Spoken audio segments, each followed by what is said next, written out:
Butch Elms, what am I going to say about a fellow born to a dairy farm who, when you shake hands with him, you know he's a hard worker. He's got a hand the size of a ham, and it's rough and calloused.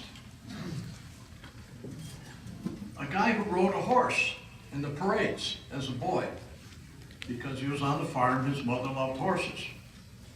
But then the fateful day came when his dad brought a coop into the barn, and oh boy, it was over.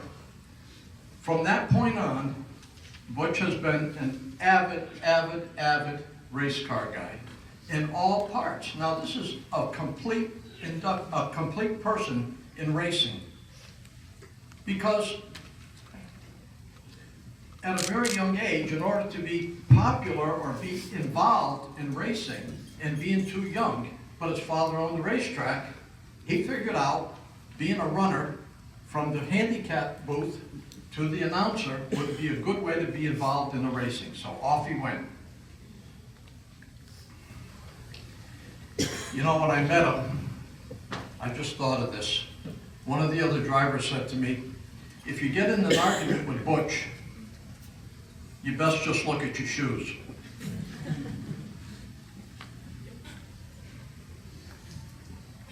The number 6 modified out front won a lot of races. You got to be a pretty good driver to win races, but he did it with a Ford. Imagine if he had a Chevy.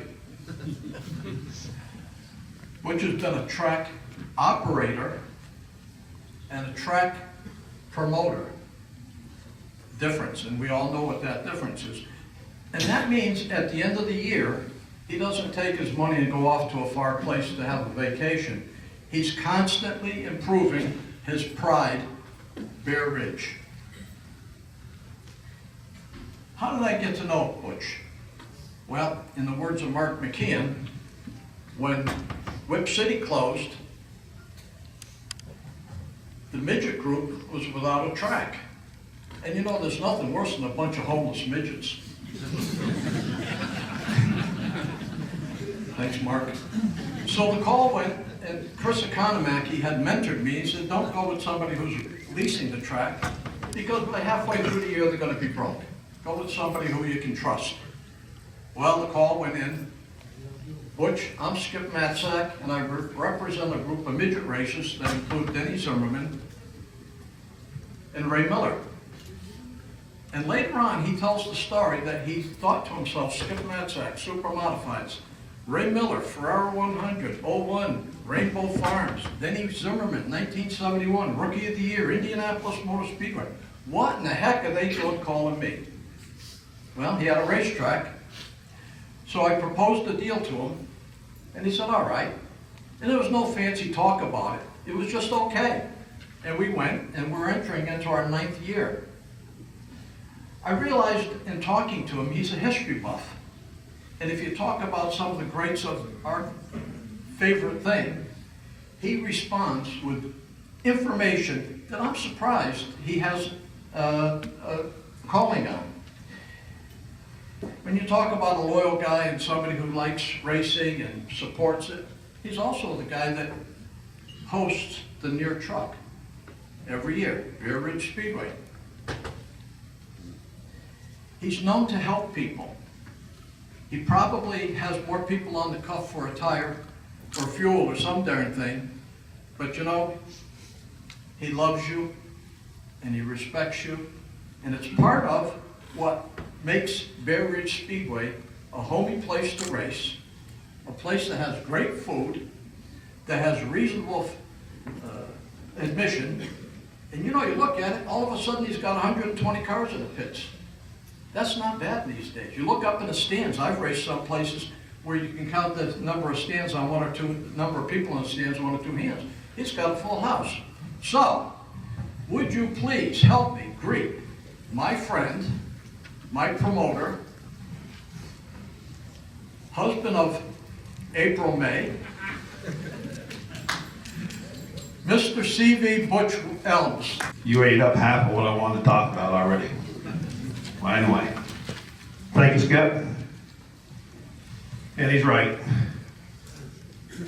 Why would a super modified guy want anything to do with me? Not a clue. Nothing. 9 years later, we're still talking to each other, so it couldn't be bad. First off, I'd like to congratulate everybody here and all the inductees. Never thought I'd be standing up here. Never in my lifetime.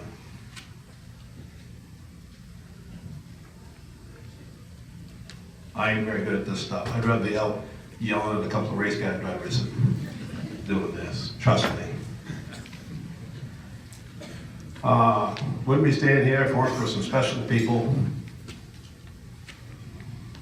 Probably my father. 1959 took me to a racetrack. You know, the rest is history. Skip talked about it. Yeah, I did ride that horse when I was 3. Got kicked off when I was 4. Jumped on a race car van, and there we've been ever since.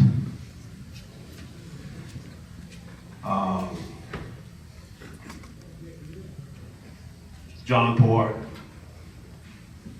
guy that probably not too many of you people know, but there's a bunch of people right back there that know him real well. John was my crew chief, but he's my best friend. He died quite a few years ago, but some of his work sits right outside here, along with some of the other guys here. No question, great job. We got a guy that's been gone too, Julius Tucker, and great friend. A couple of guys who I always looked up to. And some of these names, I got 3 of them here. Harold Hanford, when I was that tall, you know, here's a guy robust around, you know, could get a car around. Johnny Gamble, just another great guy. Had an old crew, went around. And another legend, Stub Fat. Stub was from hometown.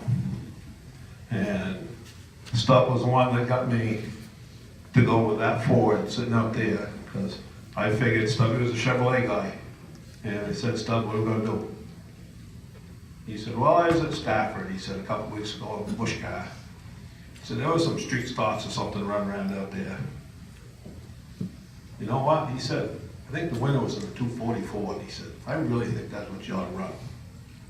That's what we built. I think it lasted for 10 years before we upgraded. A couple of guys sitting on my table back there, Bill Jostler, probably bought my actually first race car, which they wouldn't let me race because I wasn't old enough. So I sold it to Bill. Bill ran it for a year, sold it back to me. Well, we wrecked it the next year, so that was on. Junior Coffin, guy sitting there at the table. He and my dad, I think, when my dad left, I think he went to see Junior and told him to keep an eye on this kid. God knows what he's gonna do next. Yeah, here we are. Won a few championships, quite a few races. And as Skip said, we've got a pretty good little quarter-mile dirt track for 51 years, consecutive years. Had a lot of fun. The deal was, when I bought the racetrack, I had to give up racing. Well, I didn't quite give up. Had to give up at the racetrack I was racing at. The landlord that we had at the time told me that that's the way it would be, whether I liked it or not. I guess it's worked out. So many guys, so many people. I'm not a talker, and I ain't gonna try to be, but work for all the people around me. Not saying just the people here today either, but so many people around me.